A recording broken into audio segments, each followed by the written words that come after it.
have some fans. Well, hello, everybody. How are you? Well, I can't really hear you. Great. Fans in the Fantastic. first row? All right. I can't hear you. Well, I mean, we got to just speak louder. Okay. Good to see so many of you here. Well, so let's talk about money a little bit. And I assume that many of the people in the audience already know Karma and Change and Practica.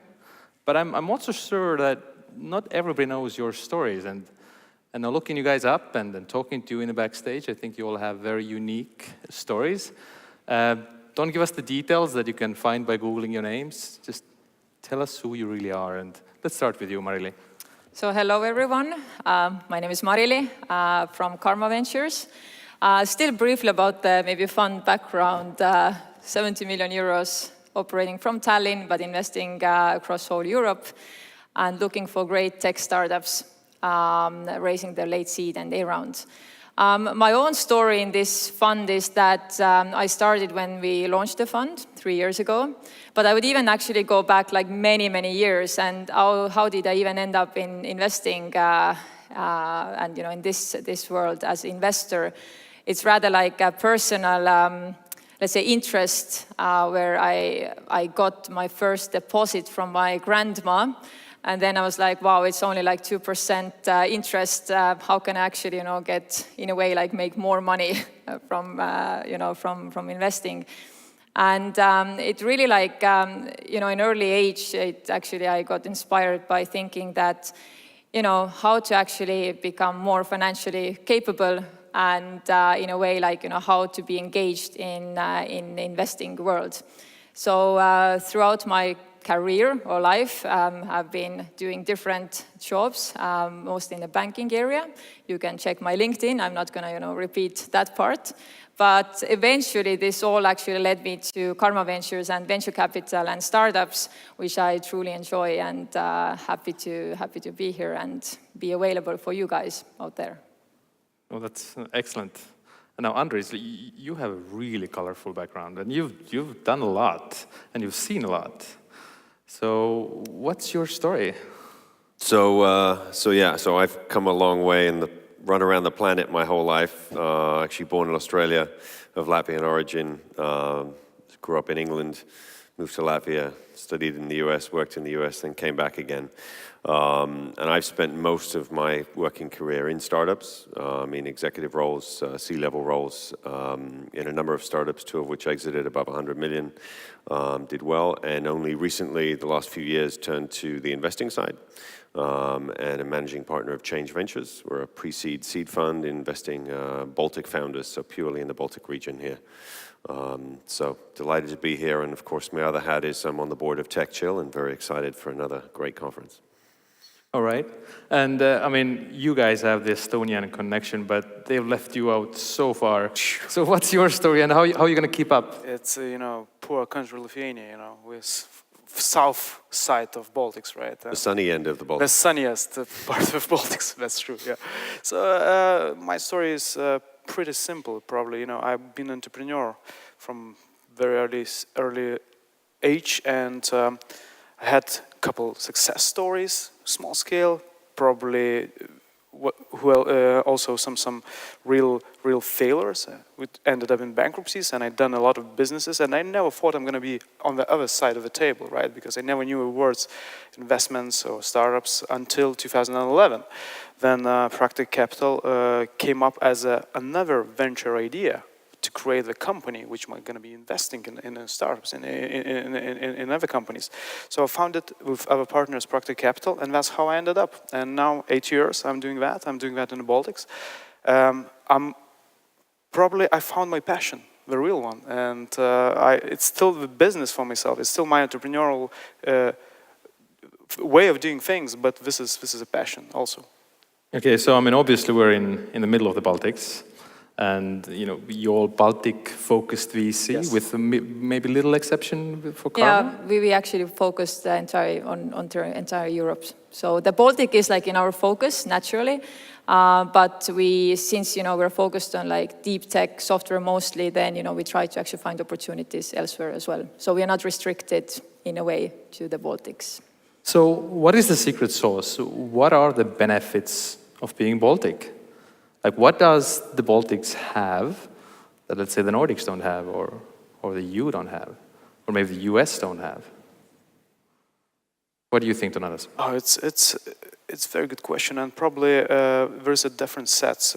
If to compare with Nordics, I would say that Baltic people are more eager and more hungry for success, and that's clear because of historical reasons, right? So we are just 25 years and 26 years in independence, and we don't have the wealth accumulation of generation by generation. So everyone wants to prove himself, right? Everyone wants to achieve a success fast. They are ready to sacrifice themselves to make an extra mile. I never lived in Nordics for long, or Germany and France, but I have a feeling that the Baltics has more of that, more of determination to do things, to achieve things, and that makes this region perfect for early stage tech investments because people are ready to do things, right, and they're ready to go the extra mile. So do you think that tech is better here? If the drive is better, what's better? So I would agree with Donatas. That was one of the things I would say. The other thing I think is. Our consumer markets, our markets in general, are even smaller than the Nordics, quite a bit smaller. And so there's not an opportunity to build a big business staying here. So all of the great companies here are born global. I mean, they're all thinking about global markets from day one, and that mentality has a real difference in terms of how you can succeed and scale a company, because you're not even taking the first step of like, I'm just going to play in my local market. You're immediately thinking about how to build a company for many markets. It doesn't mean we succeed every time to go global. Sure, yeah. But we try at least, right? But that's good enough already. Absolutely. No, I mean, working together, I mean, so you, Andres, are forced to work together with Estonians. And you've worked together as firms, but not all three of you have worked together. Like, looking good companies and finding good companies locally, sharing deal flow locally, and then reaching outside, because you do follow Baltic founders when they go somewhere else. How do you feel the work between the Baltic countries as VCs is compared to working with outsiders from the Nordics? Yeah, so I'm not forced to work with Estonians. I chose 2 Estonian investment partners as my partners in the fund. Really? So it's by choice as well. And I mean, for me, I've been involved in the startup ecosystem here across the Baltics, ever since it started taking off. So I was involved in Startup Wise Guys in the early days. Also been in Lithuania a lot, and so. It's kind of natural for me. I see so much blending across these 3 ecosystems, and the fact that there's 3 separate languages, there's sort of sub-ecosystems everywhere, but there's tons of commonality. So you do see this as one ecosystem? It's not one. It's 3 closely linked, but they have enough differences from the rest of the world for it to make sense as a region. All right, because I was talking to a Finnish VC, and they thought that Helsinki and Tallinn, they see this as one ecosystem. I mean, it's only 60 minutes or 2 hours away, and they see that deals are similar, the mentality is similar. Now, Estonians are a bit different from Latvians and Lithuanians. How do you make it work? I guess, this difference at the end of the day is, at least to me, it's just communication between different parties, and usually it's communication between 2 parties, for example, investor and startup, or investor and investor. So, and I mean, I guess to me, the Baltics and actually the Nordics as well, people are down to earth. And it's very, you really sense it and you really feel it that, it's easy to actually discuss different topics, also hard topics sometimes. And this is actually valued. So I mean, if there's a need to actually collaborate, then I really don't see any obstacle over there that, or somehow that we would, really say that, there's one side or other side. So and let's make it relative. I've done business in Spain, in the Middle East, Asia. We're very similar if you take it in a relative context. And from the audience, we have a question that's, obviously we talk about the VCs, but also business angels. I mean, looking at your portfolios, you have done that before. Is there a difference working with VCs, working with an angel? Which one would you prefer? It's a good question, and yes, we do have about 25 angel investors together with us in a portfolio companies. So probably difference is not between an angel investor or VC, but the experienced investor are not very experienced investors. So if you have very angel who's doing first investments and he, probably some education is needed, a bit more patience and time, but it's not necessarily a bad thing, right? With VCs, you already kind of, you know what to expect in a deal, right? What kind of things you should go your way. So sometimes I prefer to work with VCs, even local or regional. Sometimes I like angels to be in the company because of different skill sets or different level of comfort and mentality. Because sometimes you need, these pushing more than the diplomatic VC guys. So it's different case, different answer, but it's both ways goes. What about you? Exactly. In a way, it really depends what's actually needed by the company.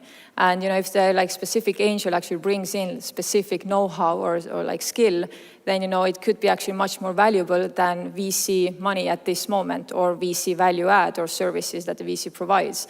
Then again, of course, if the company is actually growing, then at one point, the capital requirement actually becomes relevant. Probably, there are not that many super angels as individuals in this region compared to, for example, for the US or with the US or Asia that, could provide similar level value add, whether this is then money or on know-how.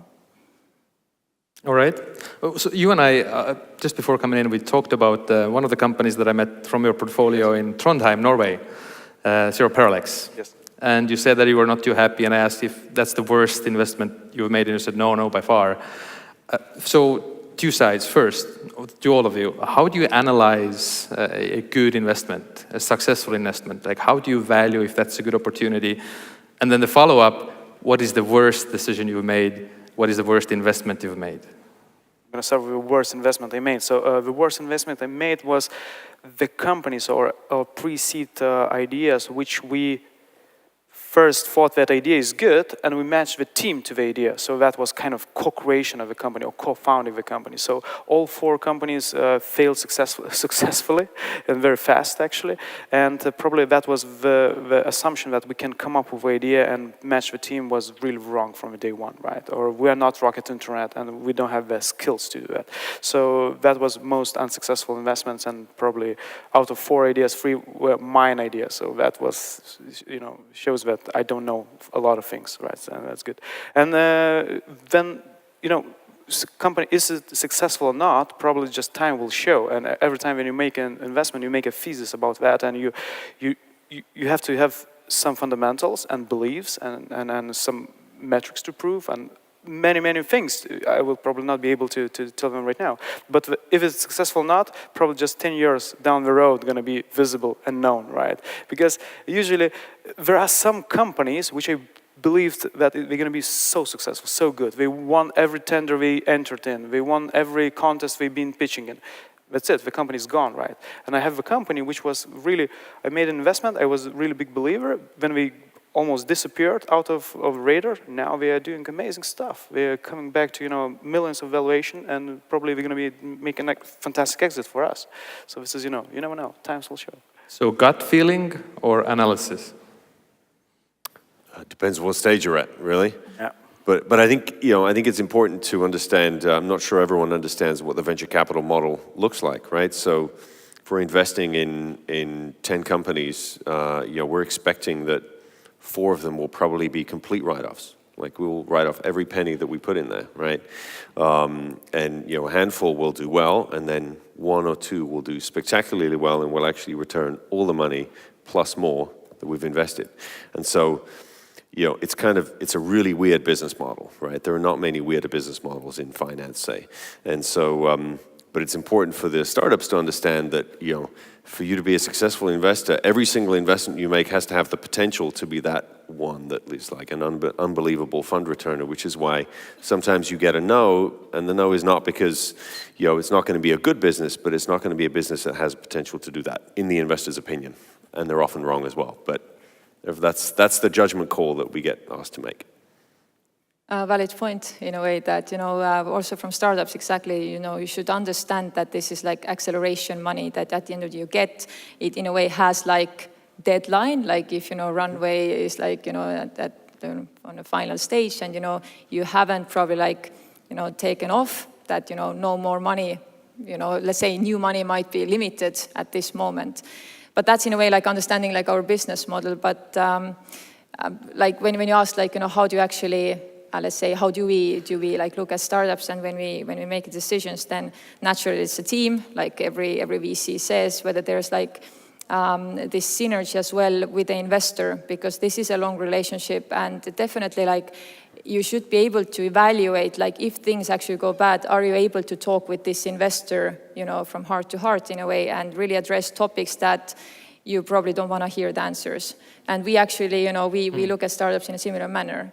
Then more increasingly, actually, we also think of the thesis, trends in a market. We do active outbound as well. So we only don't rely like on our, let's say, network and inbound. And about the second part of your question, which was like the worst investment, naturally we don't have it, because first of all, like all our portfolio companies are super great, but actually we haven't exited yet, or we haven't like written down anything. But let's say, over there, like if, of course, we also have like challenging moments, and it's again rather like how do you address them? And the addressing part for me, again, is actually only communication, because that's the only item in a way that can overcome like those situations. And now, do you have this honest communication, and do people actually trust each other? But I mean, okay, the bad apples, right? Like you said, Andres, I mean, you're looking for the outliers. So the outlier would make it up for the bad apples. But what would be your advice for the founders, for the companies? When is the right time to give up? When is the right time they should stop working on the idea? For you, it's easy. You just stop giving them money. When should they give up? So I've had 2 startup failures myself. And if I look back at when I gave up was when I realized that I no longer believed in this is going to happen. Or I wasn't able to find sufficiently close alternatives of action that would potentially make something happen, right? You basically come up against, like, a startup is a process where you go forward and then you find out that there's a cliff there, and you adjust and you look for the cliff there, and you need to keep adjusting, right? That's the game, and you need to be flexible.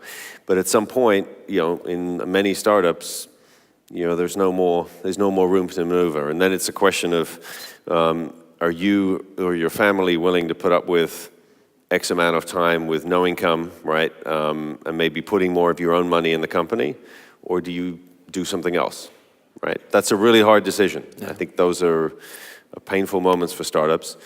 Having said that, you can come really close to the wall and survive, right? So I was in a startup that exited for 240 million, but in the seed round, we had a down round. We almost missed payroll. I mean, we were this close to death, right? And then we recovered. But, so it's a real wild ride. And I think that's why, some people come and ask about, their startups. And sometimes you look at them and you say, are you really sure you want to do this, right? Because they may not look like they're really committed to that roller coaster, because it's a roller coaster. You can ask my wife, right? It's a roller coaster. And, you come home one day and you've had no's from everyone, and, life's terrible, and you have to get up the next morning and decide that you're going to keep on going, right? That's what it is. When would you tell companies to give up? I mean, I think it's like this with every decision or moment in your life, that in a way, you look into the mirror and you're asking like, why? And why am I doing this?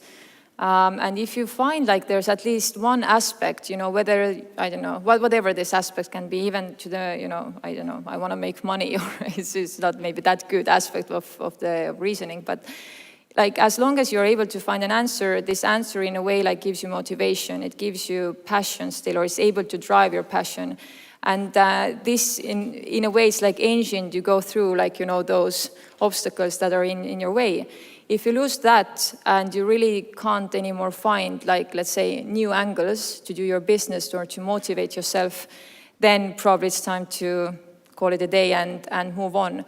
But of course, I would really emphasize that sometimes, people, they commit to do something, but they don't ask that question before. And, sometimes I've seen that some founders, they actually go out and try to raise money before asking actually why are they raising money. And again, you should actually understand that, that's a VC business model. You should really be able to find that drive and motivation to build $1 billion company. And if you already see that, hey, it's rather a lifestyle, question at the moment, it's very fashionable to be entrepreneur and startupper, then I would argue like whether these are actually good reasons to go out to VC and ask that financing. Interesting. Now, something when it comes to evaluating, really, finding successful investments in the first place, and Andres, you pack a lot of experience from the US, and something that I've noticed in the Nordics is when a company is raising money at a certain valuation, in the US, if you're really good and you have a good idea, the investor would ask, okay, these are your milestones. If I give you double, how quickly can you deliver these milestones? While in the Nordics, it's often the opposite. The question asked is, if I give you half, when can you deliver this? Or what can you do if I only give you half? Do you see the same problem being in the Baltics? And if so, why? Is it capital that's missing? Is it faith? Or don't we have good, successful cases? Why? Probably this is a yes or no answer right here. I completely understand where it comes from, and I do agree that 2-3 years ago, usually that was the question. I'm going to give you 100, show me something, right? Rather than I'm going to give you 500 and let's make something big. So, but now I think it's changing, and the reason is very similar. You mentioned, not enough capital, too small funds, not brave enough angel investors, mixed up, investors with the stage, meaning that, I invest in pre-seed stage and angel invest in late seed, something like that. So these things adds up, and we have the situation when you try to give as little and expect miracles, right? And that's not how it's working.